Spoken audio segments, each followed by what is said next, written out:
चलिए प्यारे बच्चों, अब आपका घर का काम ये है कि हुर्फ जा और चा की हम पढ़ाई करेंगे और फिर मश्क करेंगे। मश्क से मुराद है कि हम लिखेंगे।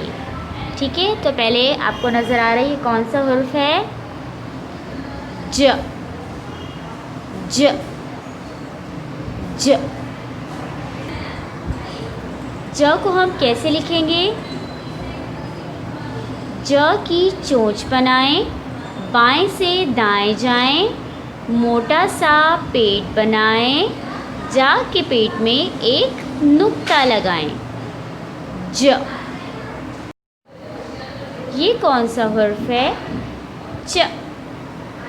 च च च को भी ऐसे ही लिखना है। च की चोंच बनाएं, बाएं से दाएं जाएं, मोटा सा पेट बनाएं, च के पेट में 3 नुक्ते लगाएं। 1 2 3। च। चले अब हम इसकी मश्क करते हैं।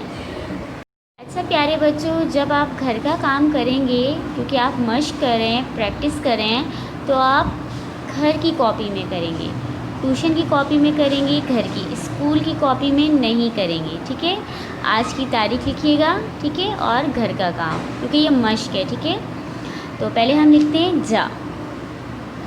जा की चोंच बनाएं, बाएं से दाएं जाएं, मोटा सा पेट बनाएं, जा के पेट में एक नुक्ता लगाएं। ज। फिर देखिए जा। ज की चोंच बनाएं, बाएं से दाएं जाएं, मोटा सा पेट बनाएं, जा के पेट में एक नुक्ता लगाएं। ज। अब ज के बाद कौन सा हुर्फ है?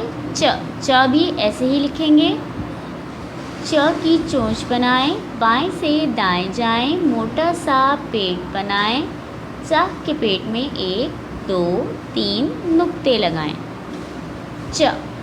फिर देखिए, च की चोंच बनाएं, बाएं से दाएं जाएं, मोटा सा पेट बनाएं, च के पेट में 1 2 3 नुक्ते लगाएं। फिर पढ़ें ज ज च च। ये आपको मश्क करनी है। अपना काम सफाई से करें और अल्फाज याद करें। अल्लाह हाफिज़।